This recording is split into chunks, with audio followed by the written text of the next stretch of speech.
Good morning, guys. Welcome back to Little Patch Kitchen.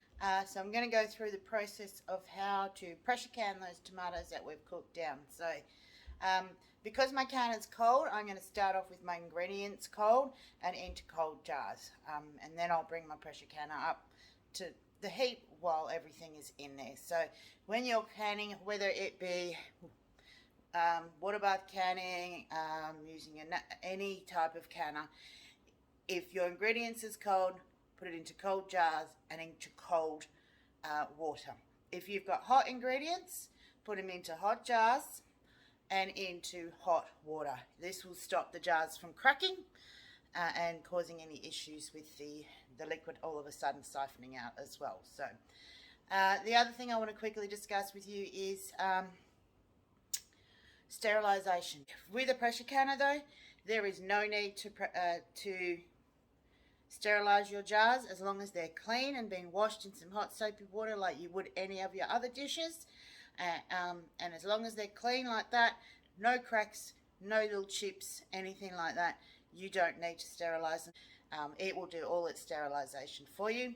And this is why I quite like pressure canning now, because it saves that whole process of having to spend that half an hour getting everything sterilized, putting them in the dishwasher, sterilizing them. This morning with the pressure canning, like I said, I'm doing everything with cold. So I've pulled my tomatoes out of the fridge. I've just had them sitting on the bench here so that they're not as cold. I've washed my jars already and I've got them sitting here, and I've got all my equipment set up here. I'm going to quickly just show you how I set my pressure canner up. I have an all-American pressure canner, but it fits the size 27 Vacola jars in them. But today I'm going to be working with the 31s. These are about equivalent to 2 cans of a tin tomato, which is generally what I use for a kilo of mince anyway. So let's get a look at this pressure canner, hey? This girl has several safety mechanisms. Basically, when the lid goes on, you turn it and slot it into place, and on here there is some little slots here that hold the lid in place, and then you have the screw top as well, which holds the lid down as well. There are 6 of these around, so all 6 would have to fail before this lid would come shooting off. Now this one has a gauge, and it also has the weight as well, which you put your required amount of weight, and this thing will just jiggle away as you're cooking. I generally use the weight and not so much the gauge. I do use the gauge so I can gauge how long it's taking to get up to pressure. It also has on the top here this is a relief valve. When it gets over, I think it's 20 plus pounds, if it gets to that, this will blow out and it will release all its pressure. So the chances of this canner actually blowing up in my kitchen are very, very minimal. So in my pressure canner here,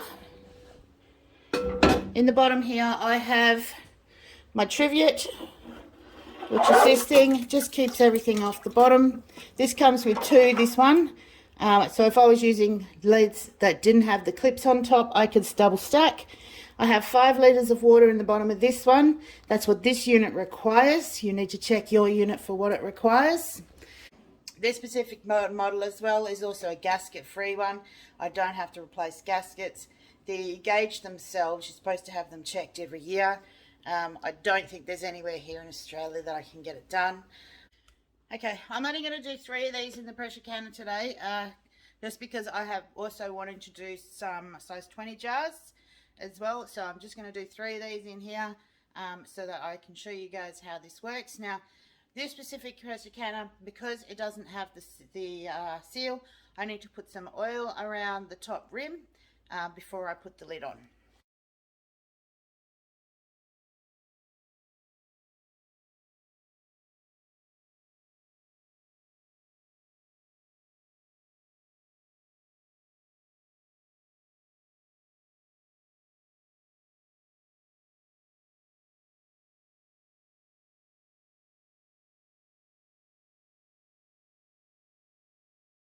Alright, so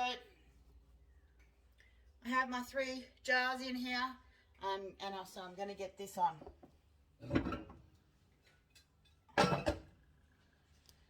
So I'll put the lid on, twist it into place, and when you put these little logs, you put them on loosely and you do the opposite of each side. Do them up nice just so that they don't fall down, and then you slowly come back around again and start tightening them. This will help the lid stay in place, sit evenly, because if it's too uneven it may not seal properly, so you may not actually get up to the correct pressure.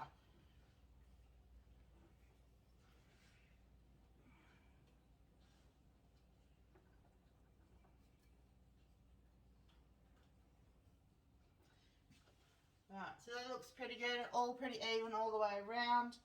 I don't always get it nice and even. Sometimes I have to take it off, start again, or it's just slightly on the off angle.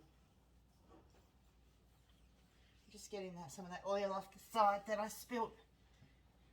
This is ready to go. So now I'm just going to turn on the gas. And I'm going to let this heat up.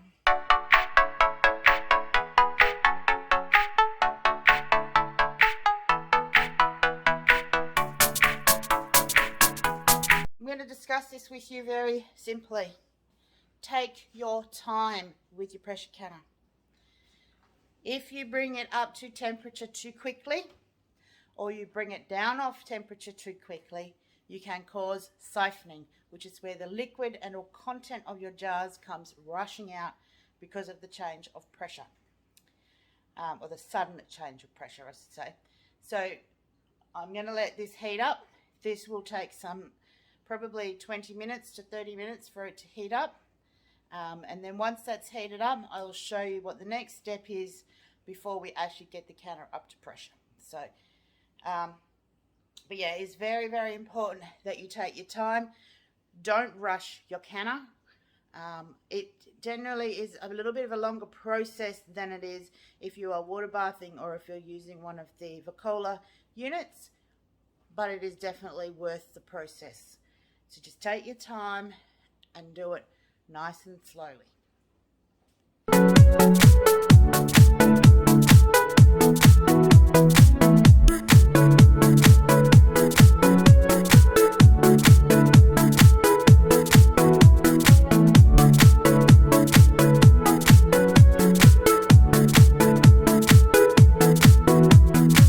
This pressure canner has now been on for about 20-25 minutes, and it is just starting to get some steam out of the top of it.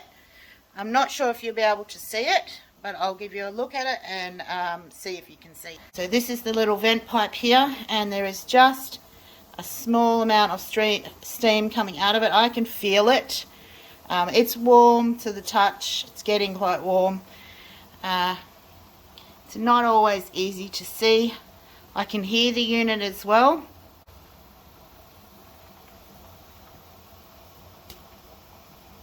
Alright, so this is the stage where we now need to put a timer on for 10 minutes and vent the canner. So the purpose of venting the canner for 10 minutes is to let all the air out of the canner unit itself.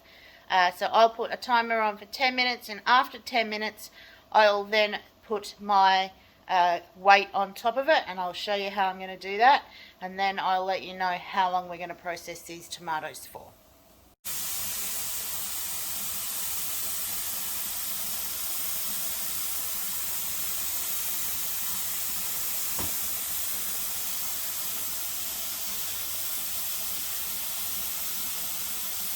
My timer has gone off for the 10 minutes for this to be venting. So now all the excess air has come out. Now this is the bit that this usually freaks me out a little bit, honestly, because I know that there's a stream of air coming out of here. I've always thought it was going to be really hot, but it's actually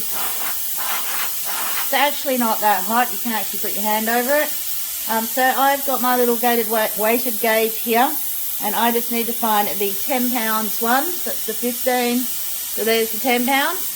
and I put the little hole over top of the thing. Alright, now that will come up to pressure reasonably quickly. It's already got about 3 or 4 pounds of pressure in there. So I have not at one stage yet touched the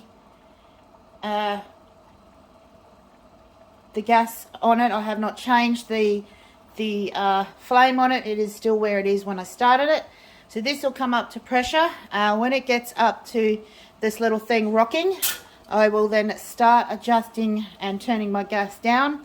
Generally I just turn it down a little bit at a time, and once it's sitting nicely where it should be, which this should be rocking, pretty much just does that 1 to 4 times every minute, and you know that you're at your correct poundage. If this at any stage isn't rocking in a minute, you've lost the correct amount of poundage, and you will need to start the whole process again by slowly letting the unit cool down and then start the whole process again. So it is very important that you stay with your canner so that you can keep an eye on it and keep your ear on it. You'll hear it when it starts rocking. It gets really quite loud in here. So this pressure canner has started hissing and rocking at me. So you can hear it. It's quite a loud noise. So this, I can see on here that it's hit about 12 pounds.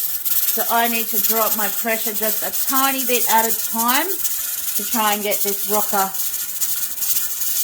If you change the amount of heat too quickly, you can actually upset the whole process, and like I said, you'll have to start again. Because it needs to stay above the 10 pounds. I don't always go off of the gauge, but I definitely go off of my rocker.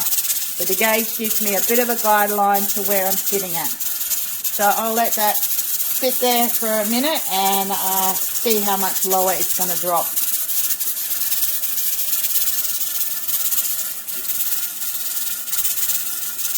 So the gauge is meant to stop rocking and then start rocking and then stop rocking. So the rocking action is exactly what it's doing at the moment. I call it its little jiggly dance. But because of my gas stove, I generally can't get it to do that.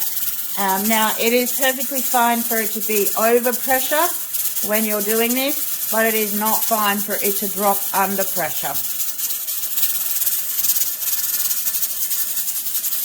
So I'm just going to slowly adjust that until I can get it to where I need it to be. It does take time to get this part of the process. So if you can do a dry run with nothing in it and try it that way to see if you can adjust and find where the perfect sweet spot on your stove is.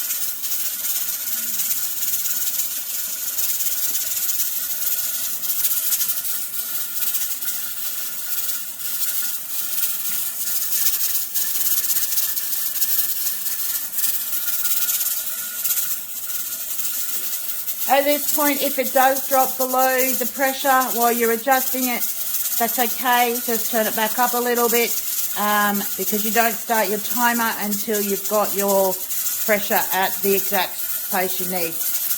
If you do find that it does start to not rock as much as it should during your processing, but it hasn't come under pressure, just turn your gas back up a little bit again. Just adjust it as you need it during the process.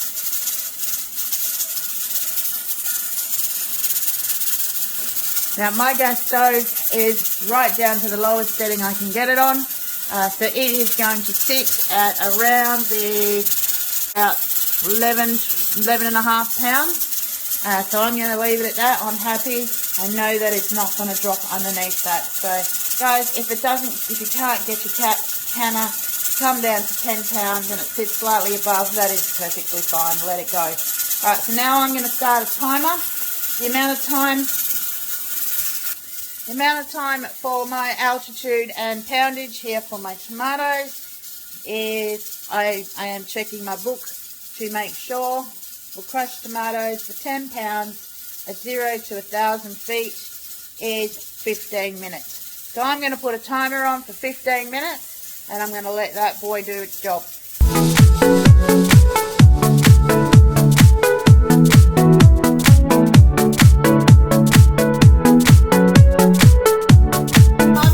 15 minutes has gone off. Now, this is the part that people try to rush too much.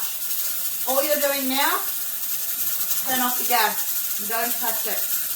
You need to let this come down on its own accord. The pressure needs to come down by itself. It needs to slowly cool down. When this jiggler stops jiggling and this gauge reaches 0, you'll then take a look at it and see if it is ready to be opened or not. Generally you can tell when you just try to take the jiggler off if there's still some pressure in there. If you take this pressure off, so if you take this jiggler off and release the pressure now, the chances of the content of your jars coming out is very high. So it is very important to allow this to sit and come down off its own accord. Don't move it, don't touch it, just turn the gas off, walk away.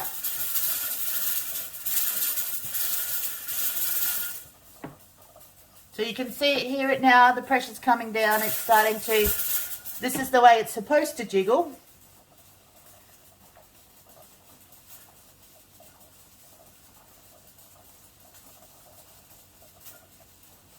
I'm not sure if you can hear, but I can hear the water, it's boiling in the bottom still.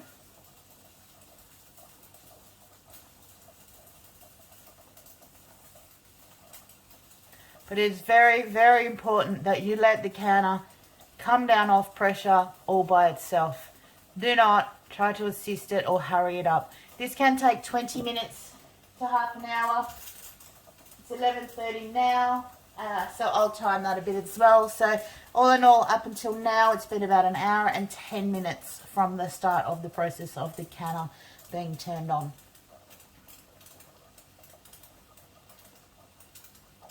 Unit has been sitting here for about 10 minutes now. You can see that it's still got pressure. You can probably hear it. Still bubbling away in there. So my gauge is still on. You can see it's still bubbling around the top there. So it's still got pressure in it. So yeah, just let it sit, guys, and let it sit until it's ready. This has now been sitting here for about half an hour to 35 minutes. You can see that the pressure in the pressure gauge itself has dropped to 0. I can still hear it a little bit bubbling, so I'm assuming that there is still a little bit of pressure in there that the gauge is not reading. So what I'm going to do is I'm just going to carefully show you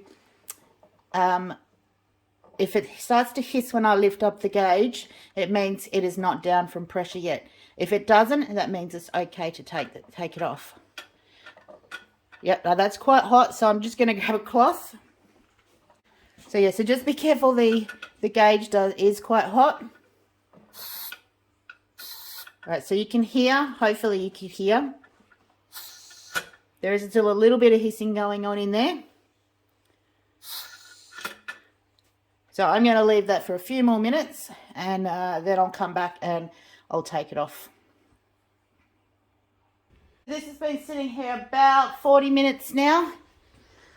So yeah, so it does take a bit to come down from pressure. But I'm just going to take the gauge off again and just check that the pressure is all the way down. Still a tiny bit of pressure in there. But that's fine. Alright, so make sure that you again let this sit for another 5 minutes or so. Just to make sure that all the pressure is released before we take this lid off. The canner has had about 10 minutes to sit here, so now I'm just going to start taking off the lid. The whole canner is extremely hot, so just make sure you're really, really careful.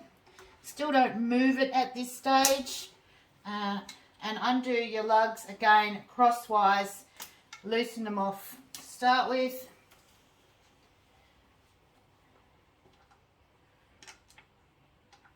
And I will still just sort of let them sit there and just slowly undo them just to make sure that it's not going to lift up on me. So that's all the lugs off. Now, when we remove this lid, guys, it still need to basically tip it away from you. There'll still be a heap of steam coming out of there. So just let the lid sit ajar so that it cools down that little bit more. A pressure canner is a lot hotter than a Kohler unit. So just let it sit there like that for probably another 5 minutes or so, and just to let to let everything cool down that little bit more before you take them out. Alright, so my can has had a few minutes now to cool down. I'm going to take the lid off again. Just remember, it is still a very hot unit. So it looks good in here. I've had a little bit of siphoning by the looks of it, just from the colour of the water being a bit murky. But other than that, I would say it's pretty good. So now, most of the time I use these lifters to lift jars, but I'm finding with the size 31s that this is not long enough, so I need to try and find a longer handled one, and it will put pressure on the lid and the seals. So when I bring the 31s out of whatever I'm bringing them out of, I just get 2 cloths, fold them up so that I can manage them, and then I will just pick up each jar without actually holding onto it by the lid. It is a bit of a art form to do it. And I use the second one to hold the jar while I'm moving it. So picking it up is you're kind of holding around the butt base here without actually putting pressure onto the lid. Now you can see that this is nicely bubbling away there still, looking awesome. So this jar will now go and sit on that mat I set up, leaving the clip on and leaving this for 12 to 24 hours. It'll probably be tomorrow morning when I come and check on them. So I'll now just use this one just to hold, to make sure I don't drop it on the way over there.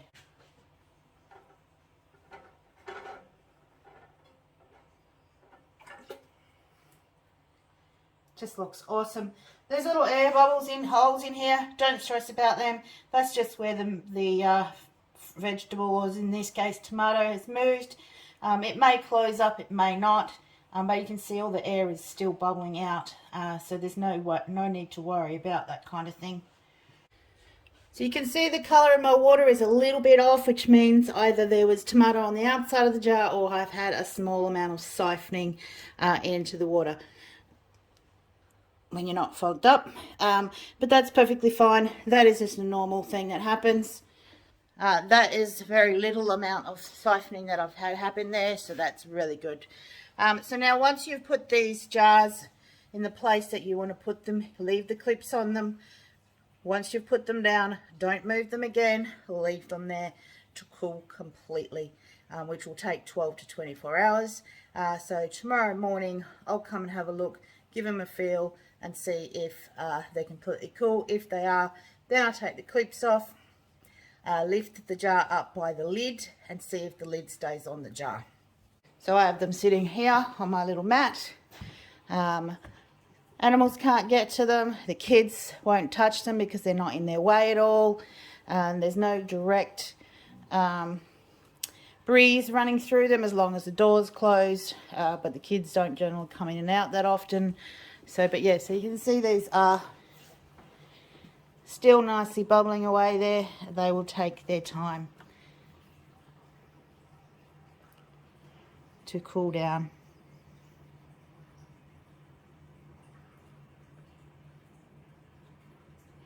I've just noticed, you can see this lid is slightly off center here. So this jar may or may not seal. You can see there the lid is either shifted. This might be the jar that has siphoned a little bit. So this jar may or may not seal. So they're perfectly fine. Don't normally move them, but I'm just showing you. And that one's fine as well. So we'll see how this one goes tomorrow. I have had jars seal like this because you can see the seal is not sitting outside the jar. So it may actually seal, but I just thought it would be something quite interesting to show you. You can see quite well there that there's more of a lip there than there is on this side. Now don't be tempted to try and straighten that up because you'll let the air back in the jar and it will not seal if you try to do that. So just let them sit like that. Have a look tomorrow. If it doesn't seal correctly, then you'll just be using that jar in the next couple of days. You can reprocess them, but I would rather just use the jar up if it doesn't seal correctly.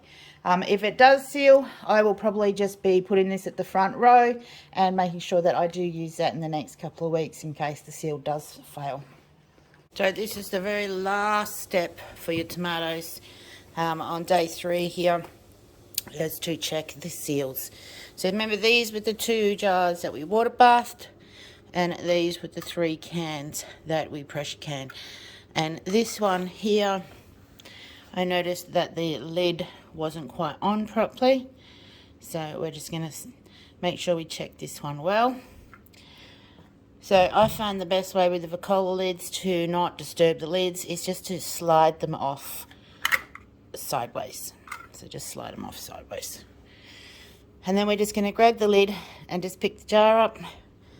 The jar comes off the ground along with the lid. Your lid is pretty sealed, and a concave top. And so this is the water bath one. It's not as obvious of a concave as the bigger jars, but it is definitely down, and again we are lifting off. So just push sideways. Lid is still on.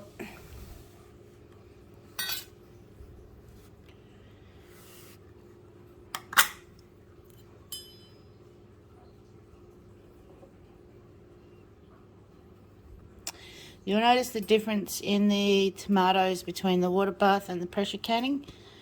This is a lot drier consistency than this one, even though they were out of the same batch. So there is a bit of a difference between them. And the last one with the crooked lid. Sorry. I am assuming that this lid will still be sealed because the seal itself is not sticking out anywhere. It's just on crooked. And yep, it's holding itself up. It's got a concave. But I will put this one at the front of the pack. It will be one of the first ones I use because the lid is that little bit crooked, just to make sure that it's used first up. I'll probably even use this one before I use the ones that are already in the cupboard. So I'll let these sit there for a few more days, a couple more days, and come and do them another test, and then label tag them with the month, date and what's in them, and then put them into the cupboard. So I usually just leave them a couple more days just to make sure that if they're going to release, it will be pretty much in the next day or 2. And if they don't, then there is a very good chance that they won't release in the cupboard. Alright guys, thanks for joining me down here at Little Patch. We'll see you on the next vid.